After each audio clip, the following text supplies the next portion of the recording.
Hi, today we're going to make a pepperoni and green olive pizza. The first thing I'm doing is making some sauce from scratch. I'm using one 4-ounce can of tomato paste. We're just going to open that up and then dump it right into the blender.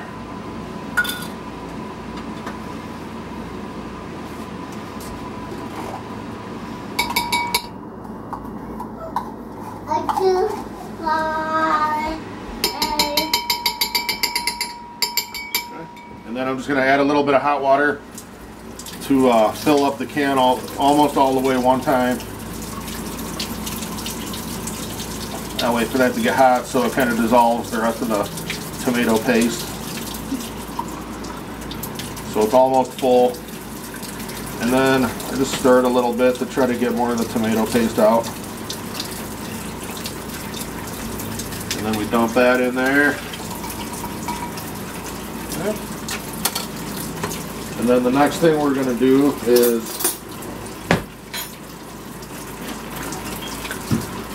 add 1 tablespoon of Parmesan cheese, a little bit rounded. We're just going to add that right to the blender also. And then Italian seasoning, any kind will do. I'm going to add just a teaspoon of that, and not rounded or anything, just a nice level teaspoon is plenty of that. That just goes right in there with it.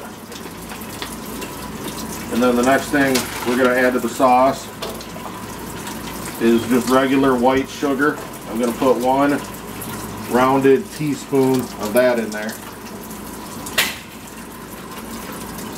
And then I might add about another half a can of warm water of the tomato paste. So we added 1 can of tomato paste and then about 1.5 cans of water altogether. And I'll have all that wrote down in the video description. Now we just put the, oh, and I forgot one more ingredient.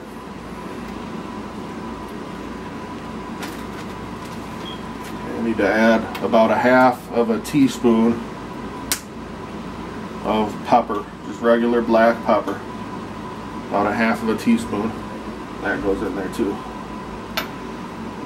And now that's everything. So now we just blend it till it looks nice and liquidy and mixed.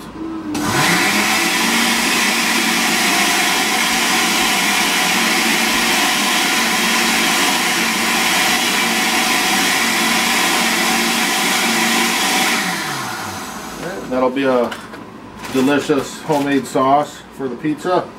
Next thing we do is just take one of these pre-made thin crust pizza crust that you can get at the store, and that just goes right onto a dry oven pan.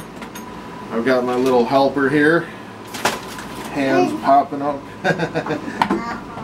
Yeah, you're gonna eat some, aren't ya?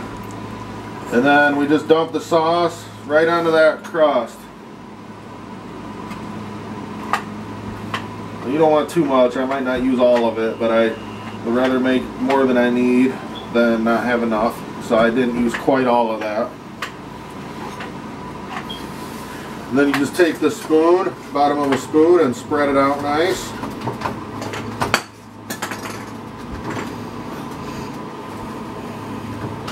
Doesn't have to be perfect because it spreads out a little more as it cooks.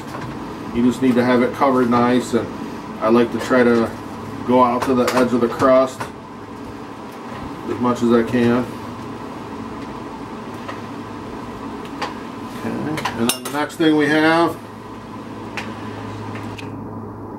this is a 21-ounce can of olives. It's a fairly good sized can of green olives, and I'm just going to drain the liquid out of that. And we're going to try to fit this entire can on there. This is a pizza for people that love green olives. So my goal here is to have a layer, and I don't cut them up or anything either. I just put them right on there because they're delicious. Okay, so that's the whole can. Now we're just going to spread that out. And then the nice thing about these crusts that you buy in the store is they're kind of strong and easy to work with. You don't have to worry about ripping them or anything like that the way you would with a crust that you make with your own flour and stuff. These crusts are a little easier to work with, so I like them for that reason too. Okay, now the next thing we have is just 2 cups of cheese. This is a mozzarella cheddar mix that I got at the store. And we're going to put all of that on there. It's 2 cups. And I try to spread that out all the way to the edge also. Make sure all the green olives are covered in the sauce.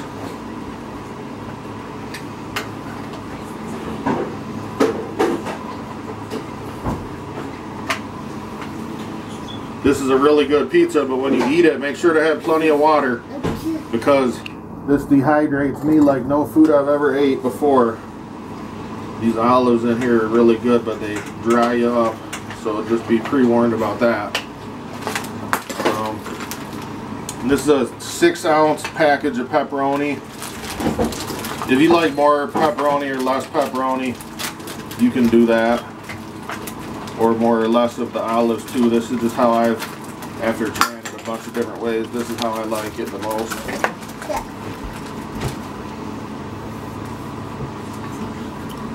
So now I just spread these out. I don't worry a ton about it being perfect. I just try to cover it. I try to make sure the whole thing's covered all the way to the edge with one layer.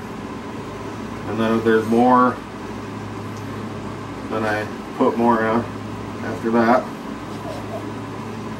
But first I just try to get one layer, and if a couple of them are stuck together, I don't really worry about that either. I put 2 of them together sometimes. They cook nice. Yeah? Yeah? Oh, well thank you. Yeah, thank you. Here, you can have 1 pepperoni for doing that.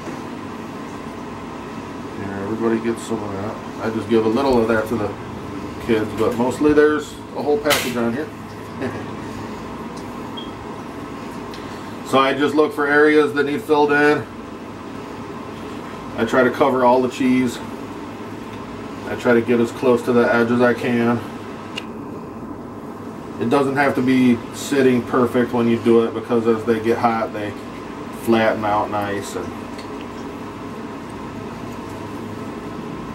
so all you have to really worry about is just having a good even coverage.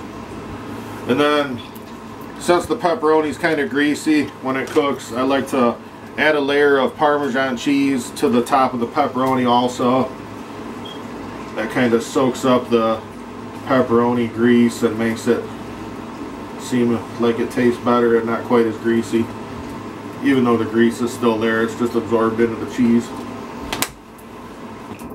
So the next thing we do is this goes into an oven that's been preheated to 375, and it cooks for about 20 minutes.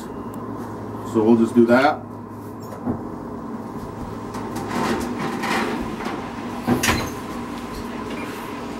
Okay, and then put the timer on 20 minutes.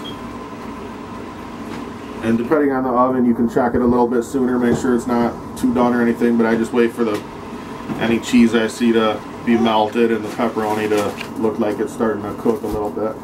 But usually about 20 minutes is good. Okay, so this pepperoni and green olive pizza has been cooking for 20 minutes and it looks perfect, so I'm going to take it out. And right there is the way I like to see it look. The cheese is melted around the edge, the pepperoni looks like it's soft and cooked down to it. There's a lot of pepperoni grease absorbed into that Parmesan cheese I put on, and that looks perfect. That's just how I like to see it. Okay, now we're just going to take this pizza. I like to slide the pizza cutter under the edge of the pizza a little bit, make sure that it's free on the pan. I give it a little shake just to make sure that it moves around, because it's a lot easier to make it not stuck before you cut it than it is after. And then after that, we just cut it This pizza kind of cuts messy. I don't worry about it though.